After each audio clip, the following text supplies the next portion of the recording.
the pathway of going pro here is a lot different, especially with like England and British soccer and all those things.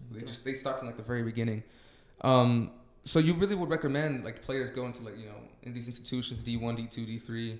You know, if like let's say someone was trying to go pro or in that matter, you would recommend going in feeder leagues and all these type of things, right? Yeah, play them. You have to play them. If that's your ultimate goal to reach MLS and professional, you have to go through these stages. You need a resume.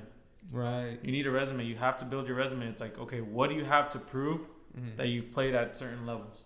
Yeah. You can't just jump, you know, unless someone really knows you, you know, and they're connected to the team. But it's you have to. You have to go through these stages to move on. I like to ask these questions just because when I was like in middle school and you know I really wanted to go pro, but I never really had that how do you say that clear pathway of getting to there. I didn't know how. I just felt like, you know, if I practice hard, I'm in this club, you know, I'll just keep going at it, you know, someone's gonna find me, right? But I think knowledge, just knowing, educating yourself about these things, I think is super important, just so that you can look out for these things, especially if you're motivated to do these things, I think. So I thank you. I like that. I like that advice. But that's a huge topic though that you just brought up. Where a lot of the kids are actually, this is a good topic to talk about right now. A lot of these kids don't understand. And it's frustrating because everyone and I talk about it all the time. This is the first thing. A lot of these kids after high school or in high school don't understand what's next after that. A lot of them just think, I want to go to a D2. I want to go to a D1. It's hard. Okay, for all you high schoolers out there, it's hard to do that jump. Unless you really play at a good school that has reputation, it's easier. You know what I'm saying? But if you play at an okay school and it's not really known, you have to start relying on city colleges. City colleges are now a big part of your development. And a lot of kids don't understand that. Oh, well, I want to just jump straight to a 4-year.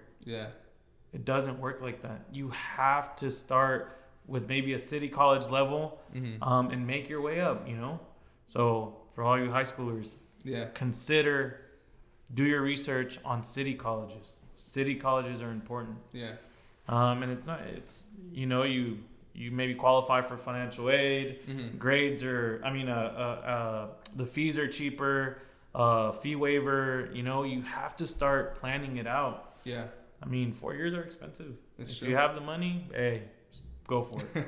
But if you don't, And from a business point of view, one of the community colleges coaches that I know, you know, mentioned that to me about how, you know, how we see it in a business point of view. You know, would you offer a 4-year scholarship, which is more money for an institution, to a freshman off high school that's not even going to start in your starting 11, or you go to a CC, get a 2-year, which is going to be a junior coming into your institution, starting, and you spend half the money on a mature player already that has experience already playing at a collegiate level. You know, a lot of these kids don't see it like that, and I thought that was an interesting point that he threw to me when we had that conversation. It's institutions rather go for a mature player in the CC and offer him 2 years of a scholarship to play. It makes sense. I mean, I think a lot of I've talked this before in a different episode, but I think a lot of players, they just feel like, you know, I'm working hard, you know, I'm gonna get it. You know what I'm saying? I think we got to get out of that mentality and just have a plan. I think is a big thing.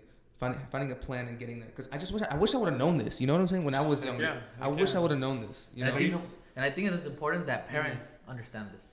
Oh, right. 100% in general. Right. Because I believe parents have the key to manage their child's future. Because their child relies on their parents. And at the lower levels, like in high school, we see this problem where, you know, we try to help players go through the CC system. You know, get your grades, do this, and they rely on clubs or academies, which is okay. You know, they play at a high level, but they don't offer the academic side to it. So I hear my players saying, "Oh, I'm in a showcase with my club, and I got seen by so-and-so school, and they came up to me, what's your grades? What's your GPA?" 2.0, 2.1. Forget about it. You're not gonna get in there. Right. You're telling it's not enough there. They also require the academics. And that's where we come to parents and we're like, what is your plan for your kids? You know, I know club, you're paying thousands of dollars to expose them to high level, and they're getting trained. They're great players. Right. You're getting what you're paying for, but at the end of the day, what are they gonna do after that? And they don't know. And so, you know, these clubs, I feel like they brainwash parents and players, especially young kids like this, that they approach and probably promise them, you know, the world to them, and eventually just use them to gain rep for their clubs. And when they're done, they go look for other players. And I think that's we go back to the philosophy of our club. We see that, you know, from other clubs taking advantage of players, you know, paying. How do you not know that they won't replace you? You know, and minority is a big one. Minority communities. Minority communities, that's where you find the talent, man. Hispanic kids, African American kids, and they just can't afford it to play at these levels, you know. And then they join these clubs in their neighborhoods, and the coaches don't tell them the correct things, or promise them things that they're not going to come through with, and the parents, they believe it, right? You know. And I think that's where it starts off. I think parents understanding who to believe, you know. And that's tough because parents don't know, right. That's why I think it's important to have these conversations as well as you know, I never really thought about the parent aspect also. That's actually really interesting. No, you have to. It's important. So what would you tell those parents, I guess, like you were saying, just what would you tell those parents? Do your research. Parents, do your research. Make sure you understand what level is what. What is the process to becoming MLS professional or any type of professional? What is the end goal of your child, you know?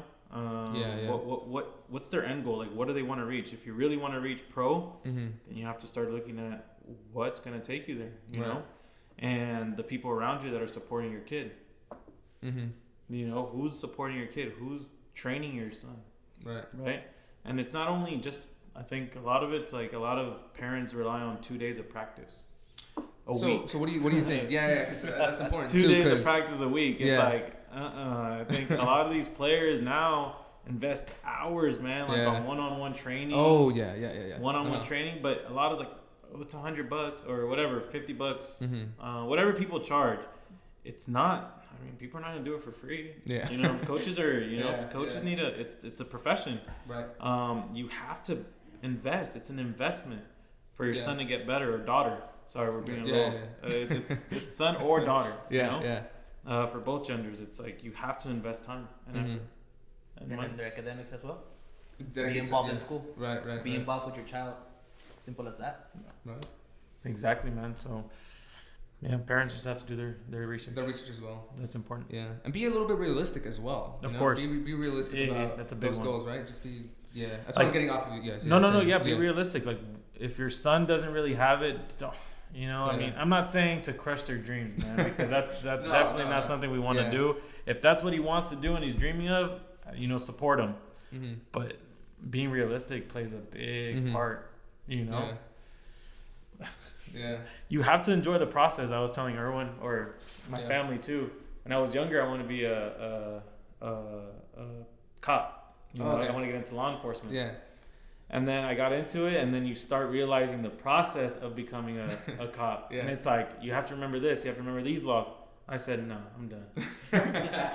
So you have to. So so that's an analogy. You have to like the process of becoming that. If you don't enjoy the process of becoming it, exactly. You're gonna fail.